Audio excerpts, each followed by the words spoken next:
अगर हम कहें I know that supreme force, मुझे उस ब्रह्म तत्व का ज्ञान है, मैं जानता हूँ, मैं पूरा जानता हूँ, तो जो व्यक्ति ये कहेगा वास्तव में वो ज्ञानी है ही नहीं, उसको ब्रह्म ज्ञान का ए भी नहीं आया है।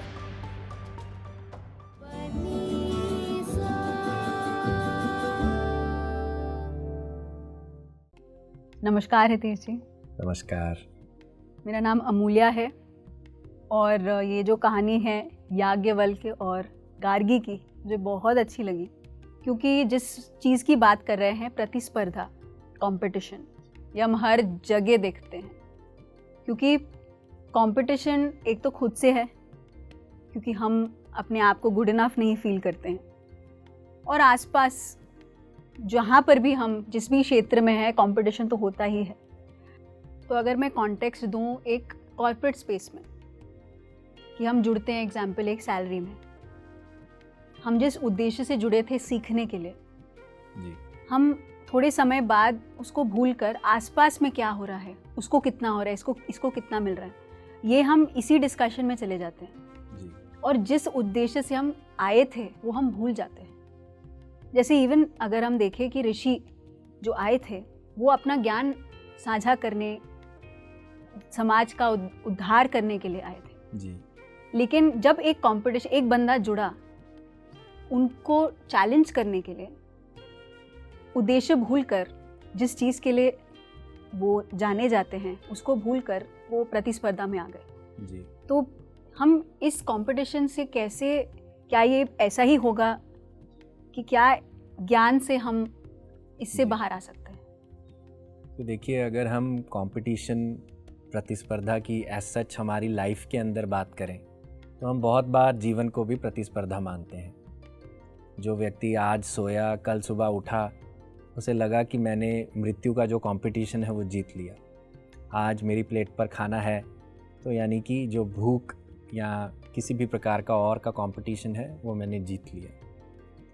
पर ये कंपटीशन हम लड़ाई की तरह ज़्यादा लेते हैं कि जीवन एक लड़ाई है और इस लड़ाई में कोई ना जीता तो यानी कि वो मतलब कि किसी चीज़ के काबिल नहीं है।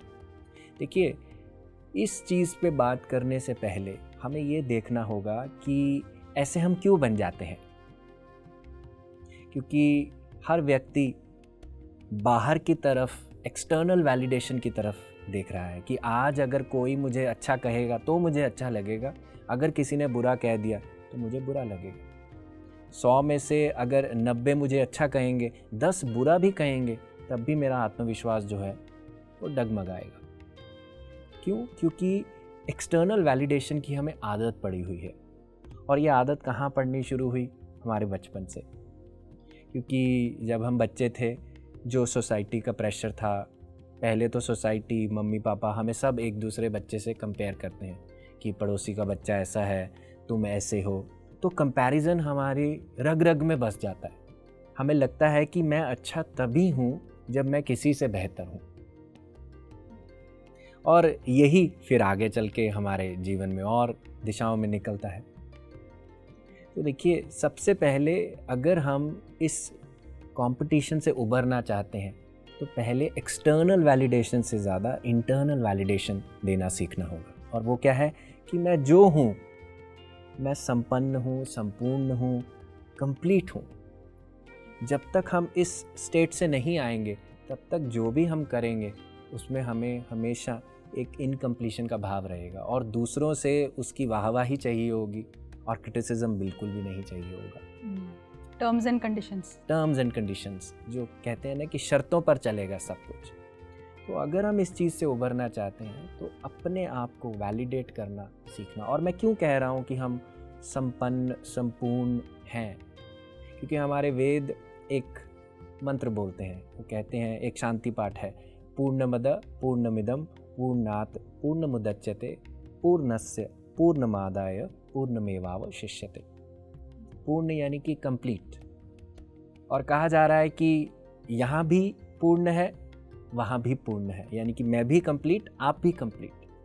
और जब कंप्लीट में से कुछ भी निकाला जाता है तो जो निकला है वो भी कंप्लीट है, जो बच गया है वो भी कंप्लीट है। तो इसी से जुड़ा मेरा अगला सवाल है कि उस ज़माने के जो ऋषि और मुनि हैं, आजकल के युग में वो पुजारी हैं, वो पर्सनालिटी डेवलपमेंट कोच हैं, वो लाइफ कोचेस हैं, एस्ट्रोलॉजर्स हैं, so on and so fourth. तो इस फील्ड में भी, स्पिरिचुअल फील्ड में भी कंपटीशन है, क्योंकि इन्फ्लुएंसिंग होता है, किसका बड़ा आश्रम होता है और किसका बड़ा फॉलोअरशिप है, उसके बारे में ही बातचीत होती है। तो स्पिरिचुअलिटी में भी जो ये बोलना और जीना, ये जो फ़र्क है, तो इसको आप कैसे देखते हैं? देखिए, हम ऋषि मुनियों को कंपेयर कर रहे हैं लाइफ कोचेस के साथ, ठीक है, पर हम किसी को जज नहीं कर सकते। जो भी हैं अपने जीवन में सब अच्छे तरीके से, सक्षमता से, अपने सामर्थ्य से जितना करना चाहते हैं वो करते हैं। पर हाँ, ये चीज़ ज़रूर है कि जब हम किसी व्यक्ति के साथ काम करना शुरू करते हैं, तो अगर आप किसी के साथ काम करना चाहते हैं तो सबसे पहले खुद के साथ काम करना शुरू कीजिए। आपने एक शब्द बोला, पर्सनैलिटी डेवलपमेंट। पर्सनैलिटी डेवलपमेंट भी बाहर का एक स्तर है कि आपकी पर्सनैलिटी कैसी होनी चाहिए, आपका किस प्रकार से आपको दिखना चाहिए, किस प्रकार से आपको बोलना चाहिए, जवाब देने चाहिए, वो पर्सनैलिटी है। पर वास्तव में हमारी जो आध्यात्मिक जर्नी है वो हमारी पर्सनैलिटी डेवलपमेंट से ज़्यादा इंडिविजुअल डेवलपमेंट पे जुड़ी है। हम व्यक्तिगत रूप में किस प्रकार से हैं, मेरी इंडिविजुअलिटी कैसी है।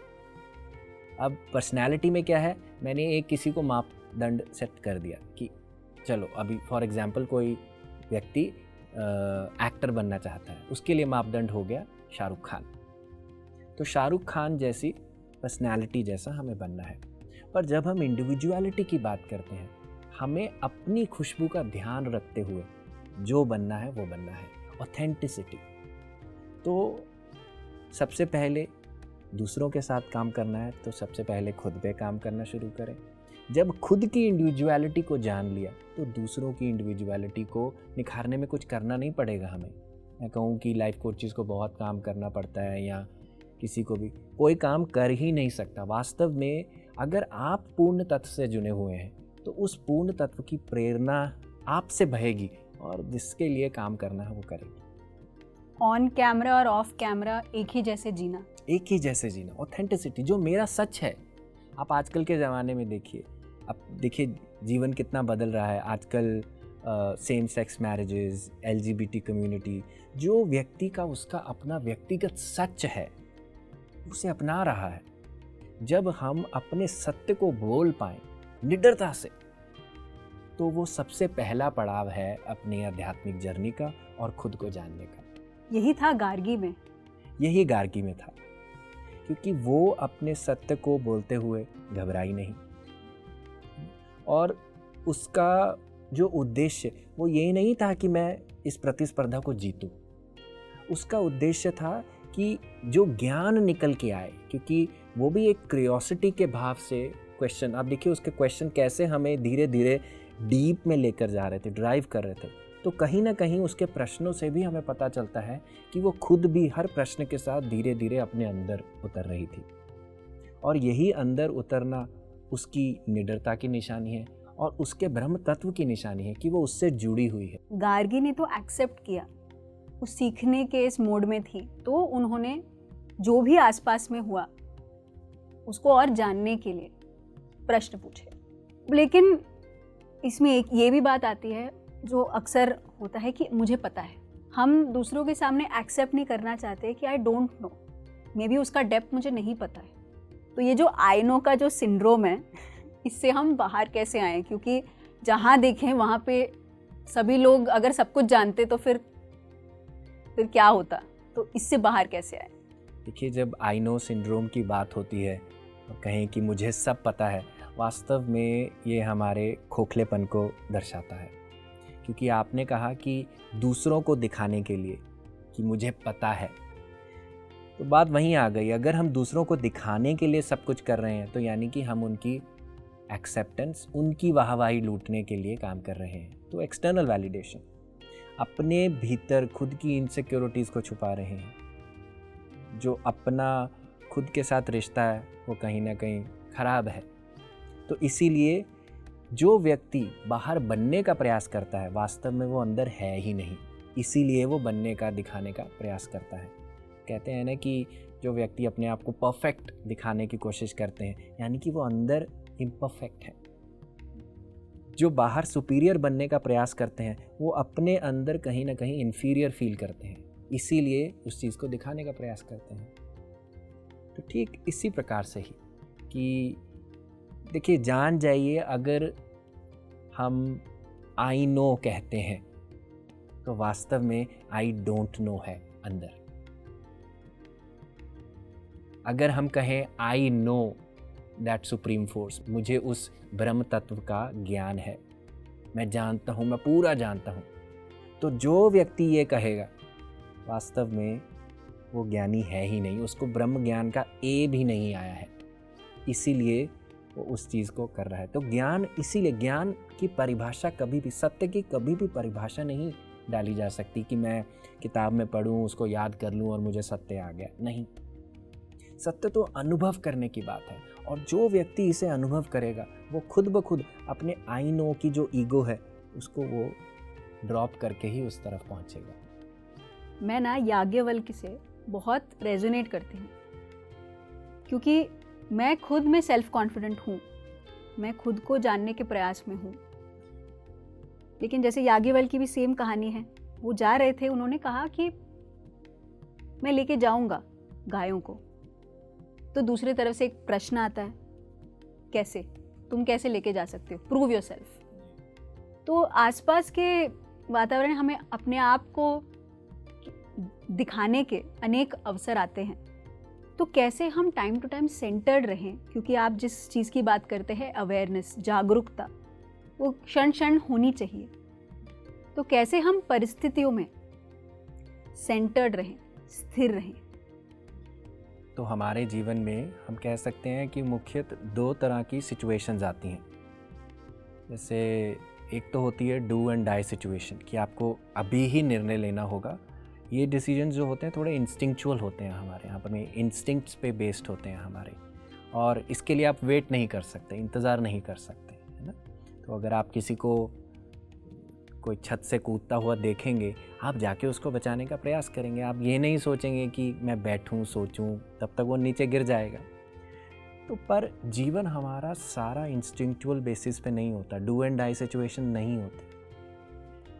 मैं कहूँ केवल 2% जीवन की हमारी जो परिस्थितियाँ होती हैं वो डू एंड डाई सिचुएशंस होती हैं। बाकी जो 98% जो है वो हमारा सिचुएशंस जो हमें समय देती हैं खुद में ठहर कर, समझ कर, पॉज लेकर, माइंडफुल होकर फिर उस पर काम करने के लिए। तो एक अचेत व्यक्ति वो अपनी लाइफ को 100% जैसे ही कुछ हुआ उस एक्शन का रिएक्शन देगा। पर जो व्यक्ति सचेत होगा वो क्या करेगा, एक एक्शन हुआ उसके बाद पॉज लेगा, पॉज, एक विराम लेगा, भले ही वो विराम 10 सेकंड का हो। फिर उसके बाद जो रिएक्शन होगा वो रिएक्शन नहीं होगा, वो रिस्पॉन्स होगा, क्योंकि उसके अंदर एक माइंडफुलनेस, एक जागरूकता की स्थिति जुड़ी है। उसके अंदर उसकी सारी इंद्रियां इकट्ठी होकर एक जगह पे काम कर रही हैं।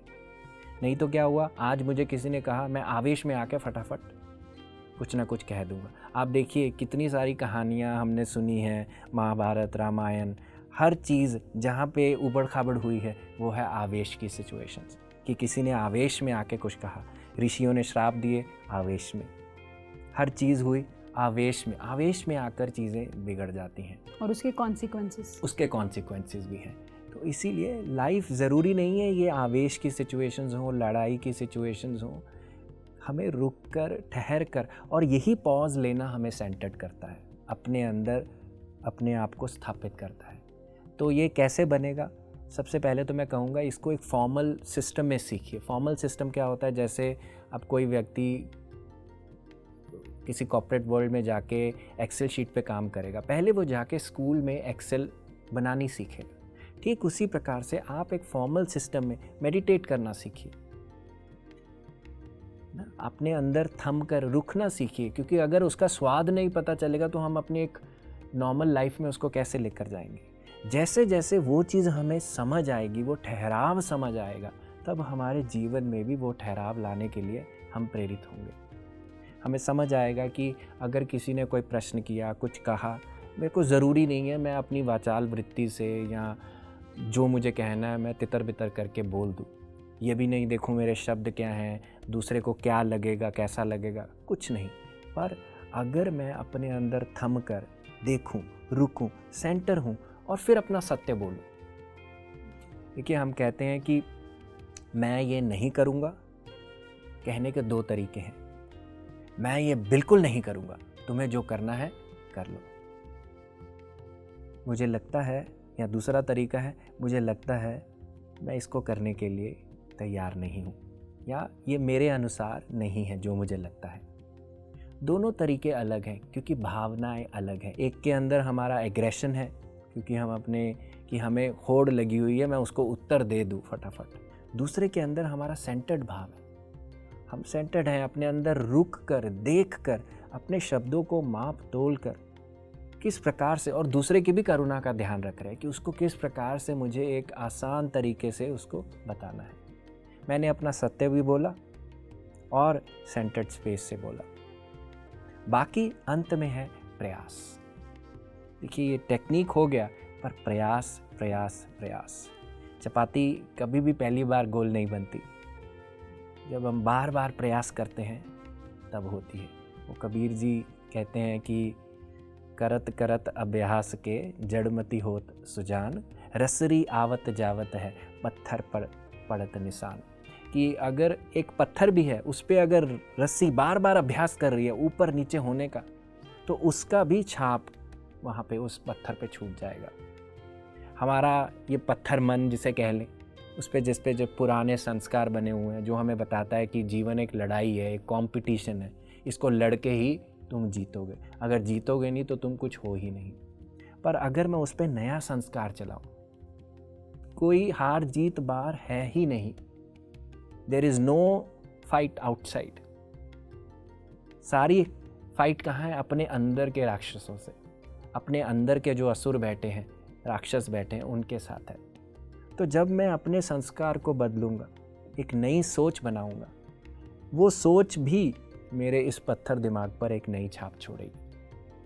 और यही हमें, इसीलिए हमने जन्म लिया है कि अपने पुराने संस्कार, जो पुराने कर्म हैं, हम उनको एक इम्प्रोवाइज स्टेट में लेके जाएं, एक अच्छी अवस्था में लेके जाएं। तभी तो हमारा उत्थान होगा, तभी तो हम एक बेहतर जो इंसान है उसको जी पाएंगे। इंसान की जो एक विशेषता है उसको जी पाएंगे। जो हम डिफरेंस देखते हैं 2 लोगों में, जो हम डिफरेंस देखते हैं किसी और में, वो एक्चुअली हम ही हैं। बिल्कुल।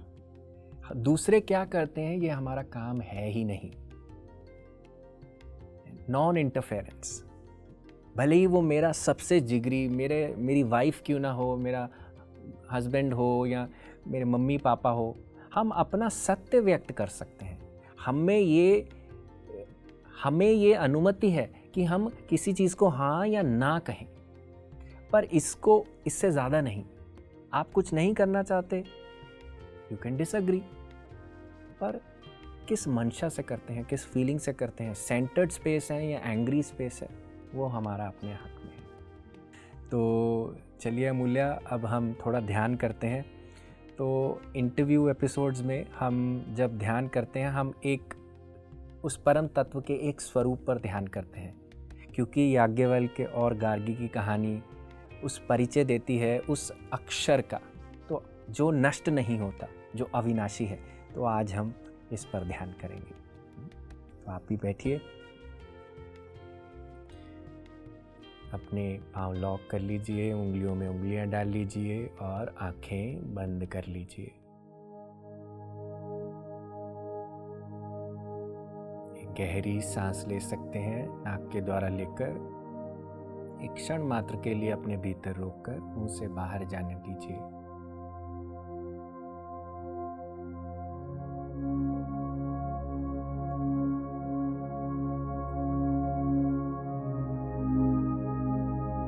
अपने आप को अपनी प्राकृतिक सांसों के प्रति साक्षी बनाएं।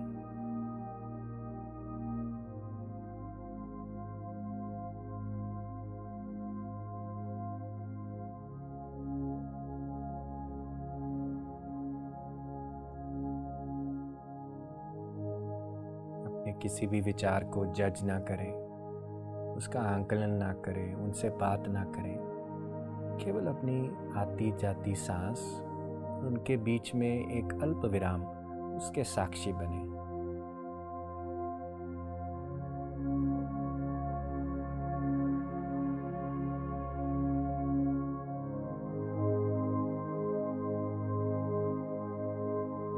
जब हम सांसों के साथ जुड़ते हैं, हम खुद को शरीर में, मन में स्थिर होने के लिए प्रेरित करते हैं।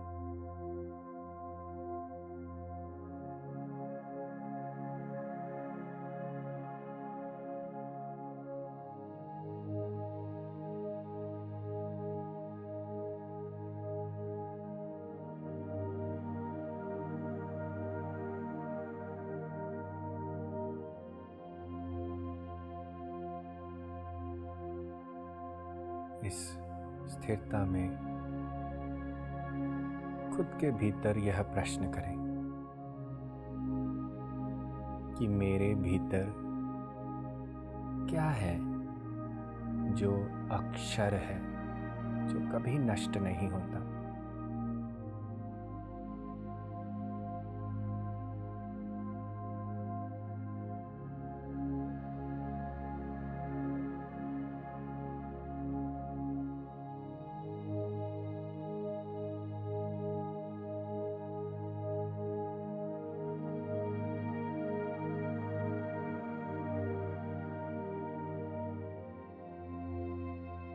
इस प्रश्न को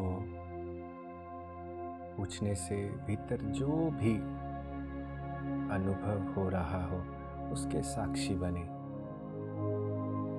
मेरे भीतर क्या है वो अक्षर तत्व, वो तत्व जो कभी नष्ट नहीं होता।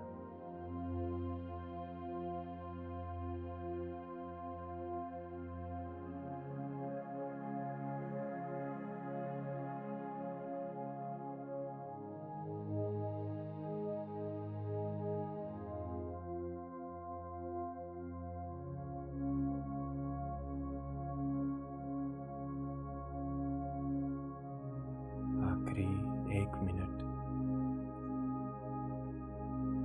इस अक्षर तत्व के अनुभव के साथ उसके साक्षी बने रहें।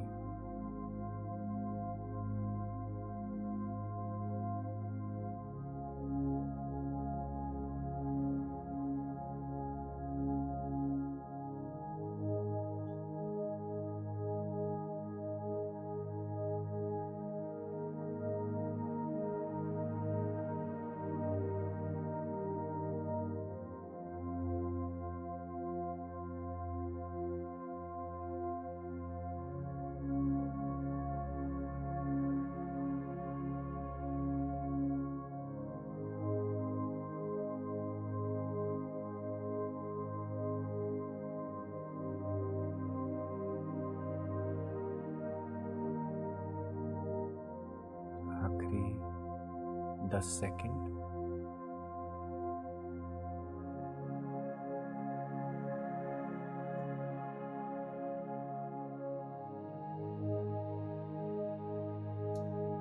एक गहरी सांस लेकर खुद को पूरी तरह से अपने शरीर में लाएंगे।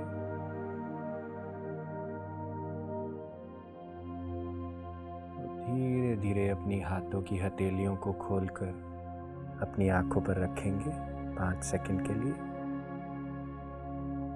और मुस्कान के साथ धीरे धीरे अपनी आंखें खोलेंगे। आपका बहुत बहुत धन्यवाद हितेश, इस चर्चा के लिए। जितनी भी कहानियों को सुन ले हम, जब हम चर्चा करते हैं और गहराई से हम इस क्षण में उस ज्ञान को हम जी सकते हैं। उसके लिए बहुत बहुत धन्यवाद। Thank you.